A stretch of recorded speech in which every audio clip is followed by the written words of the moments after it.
Jualan sate katak. Di sini ada sate katak. Cari rizki dengan menjual barang-barang haram, narkoba, ekstasi, dan lain-lain. Karena pikirannya hanya untung, duit. Dia tidak menimbang halal dan haram. Harusnya ditimbang apakah ini halal atau haram. Dan itu butuh ilmu agama. Karena itulah Nabi kita setiap pagi, beliau sebelum memulai aktivitas, beliau baca doa. Doa yang sangat dianjurkan kita ucapkan setiap pagi. Beliau mengajarkan kita sebuah doa. Allahumma inni as'aluka ilman nafi'ah wa rizqan thayyibah wa amalan mutaqabbalah. Ya Allah, aku memohon meminta kepadamu ilmu yang bermanfaat, rizki yang halal, dan amalan yang diterima. Nabi dalam doa ini tidak meminta pertama kali rizki, enggak. Nabi tidak meminta yang pertama kali, ya Allah aku minta rizki, enggak. Tapi yang Nabi dahulukan ilmu agama, ilmu yang bermanfaat. Kenapa? Karena ilmu agama modal dalam mencari rizki. Ilmu agama modal supaya kita tahu amalan kita diterima. Maka Nabi mendahulukan ilmu. Allahumma inni as'aluka ilman nafi'ah wa rizqan thayyibah wa amalan mutaqabbalah. Ya Allah, aku mohon padamu ilmu yang bermanfaat, rizki yang halal, dan amalan yang diterima. Karena tanpa ilmu seorang tidak bisa dapat rizki yang bermanfaat. Tanpa ilmu dia mungkin akan terjatuh dalam transaksi yang haram. Tanpa ilmu bisa jadi amalannya ditolak gara-gara dia ria, ingin dipuji ketika beramal. Maka yang kelima cara hidup agar kita bahagia adalah ilmu agama. Baik kaum muslimin yang dimuliakan Allah, ini yang bisa kami sampaikan di kesempatan pagi hari ini. Kalau ada pertanyaan silakan. Saya ada waktu 10 menit ke depan insyaallah. Ya, silakan.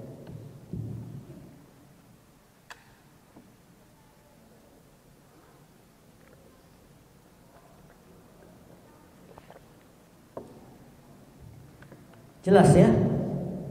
Sangat jelas. Jadi nggak ada yang nanya. Kecepatan tidak? Menyampaikannya kecepatan tidak? Tidak. Bisa nyatet?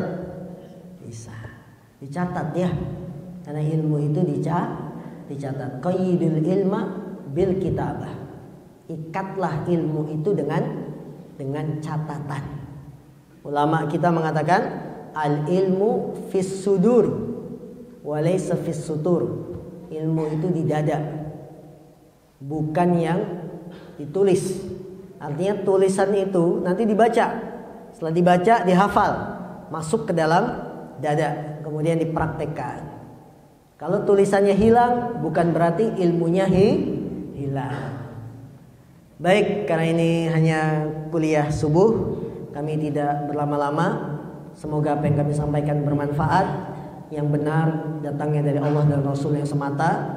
Yang salah dari saya pribadi selaku manusia yang lemah. Dan saya mohon ampun kepada Allah atas segala kekhilafan. Kita akhiri dengan doa penutup kafaratul majlis. Subhanaka Allahumma wa bihamdika asyhadu an la ilaha illa anta astaghfiruka wa atubu ilaik. Walhamdulillahi rabbil alamin. Assalamualaikum warahmatullahi wabarakatuh.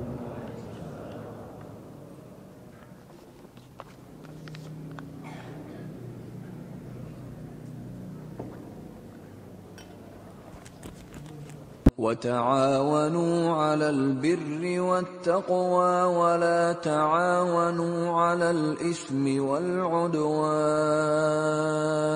واتقوا الله إن الله شديد العقاب